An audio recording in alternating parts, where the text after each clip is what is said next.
We're paying it back. 1.5 trillion. That's the plan. Reduce the deficit. The deficit means you spend too much money, don't bring enough money in. Tory solution, make cuts. I think we just need to start making some more fucking money. All these billionaire psychos putting their taxis into the Cayman Islands. They tell you that as if the money's irretrievable. Fucking invade the Cayman Islands. Get it back. What the fuck are the Cayman Islands going to do about it? Instead of getting after disabled people and fucking single parents, that takes balls, doesn't it? That takes balls. George Osborne, Ian Duncan Smith. Going through disabled people's doors, this is your fucking fault, mate. You. We could go after tax-avoiding multinationals. We could go after Vodafone, Starbucks, Amazon, Google, Gary Barlow, but it's your fucking fault. You.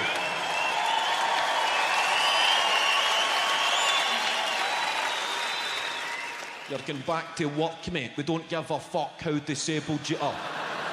Or you're paralysed from the neck down. We don't give a fuck, mate. There'll be a farm out there looking for a scarecrow. Fucking get to it.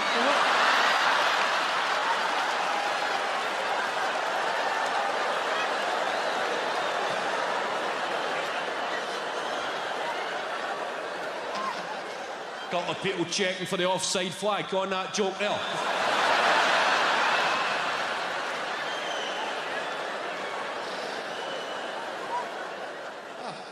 An extreme example, but that's their ideal world. Cutting benefits, and people fall for it. People believe it. I hear folk moaning. I hear them. See them on Facebook. You discover through Facebook you hate your own fucking aunties. Reading their shite. I have worked my whole life, and I've worked 2 jobs since I've been 12 years old, and I think it's a disgrace that these people are sitting on their fat arses. They're spending their dole checks on alcohol and cigarettes. It's a darn right disgrace. You're missing the point, man. They're spending it on alcohol and cigarettes. Highly taxable goods. The country's getting it back. These people are reinvesting. These people are the heroes in this mess. There's no poor people spending. It's fucking rich people saving. That's the problem. The money's there. Just need to get it to people that will fucking spend it. I would put the dole up. I would make the dole $1,000 a week. That's how you kickstart an economy. Every bit of it would get spent. You see it on Black Friday. That's poor people. Imagine them on £1,000 a week. The country would be fucking bouncing. Not 1 penny going offshore or into a savings account. Let's get fucking tattoos, man.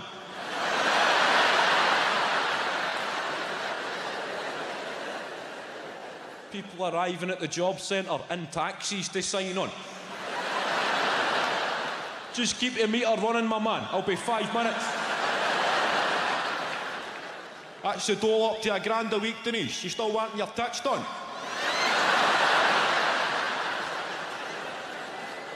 I will get the hot tub. Aye, fuck it, why not? $1,000 a week.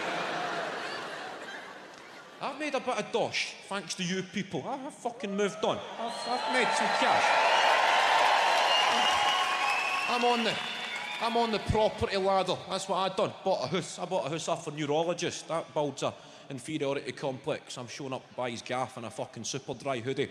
Guys gave me the tour. Showing me his PhD. That's nice, mate. We'll get that done, get that painting and the dogs playing poker up there. That'll be nice. I grew up in a council house. I grew up in Clydebank. Got a people know that. Famous place. Famous for wet, wet, wet. Marty Pello. He's the only guy who ever left Clydebank to become a heroin addict.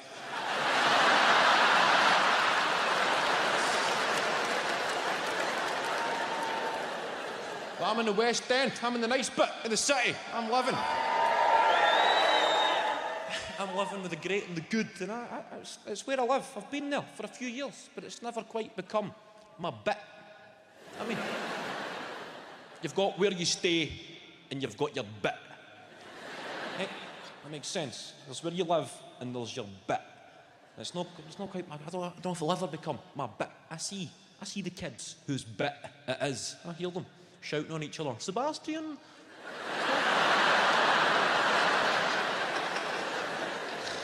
Sebastian, we're over here, Sebastian! I hear a name like Sebastian. I'm hoping to look up and see a Dalmatian. Not this wee fucking guy. Sebastian making his grand entrance with his purple blazer on, his perm wafting in the wind, a cello on his back.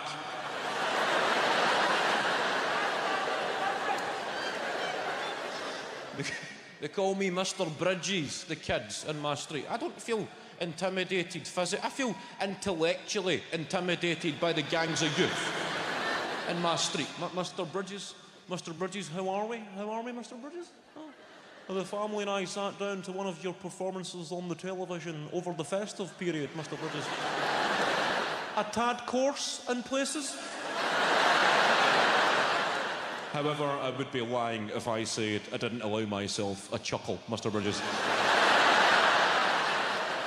A wee guy, I'm at my fucking depth trying to talk to him.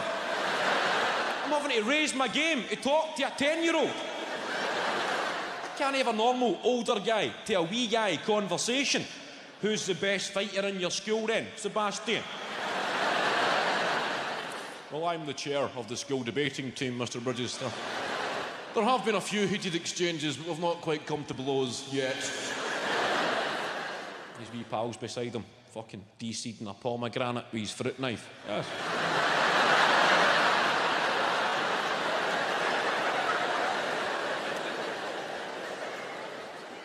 I still wear trainers and stuff. I never knew that was frowned upon, wearing sports gear, unless you're off to participate in a sporting activity. I still wear shorts, trainers, any excuse. I've got a neighbour, he always looks at me.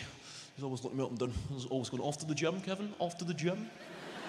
I said, mate, why do you always ask me if I'm off to the gym? Well, just when I've seen your trainers there and your sports top. Off to the gym? No, I'm off to the garage to buy a Whisper, mate. It's not...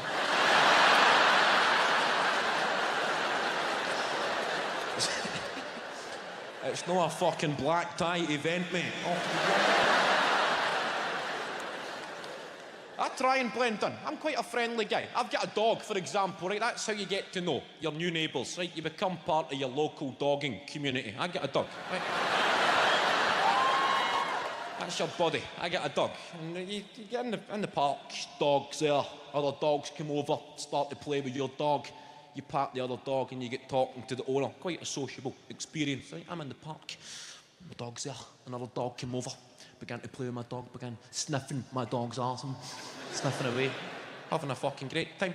I'm patting the other dog, and I said, and who's this? That's dog walker talk for what is your dog's name? That's how you strike up a bit of chat.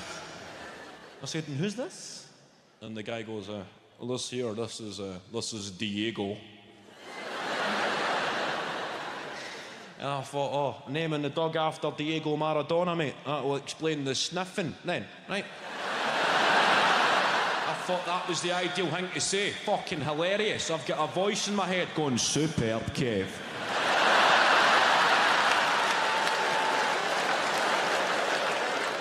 An exemplary piece of patter. This'll be your bit in no time, Kev. I'm asking his dog for the paw of God, thinking this guy is going to spread the word. Oh yeah, I met Kevin Bridges in the park. The guy's funny as fuck, even off duty. The man's a scream. But the guy said no. He said, no, he's not named after Diego Maradona. We named him after Diego Rivera, the post-impressionist 19th century Mexican protest painter. This was a game changer. I had fucking nothing for the guy.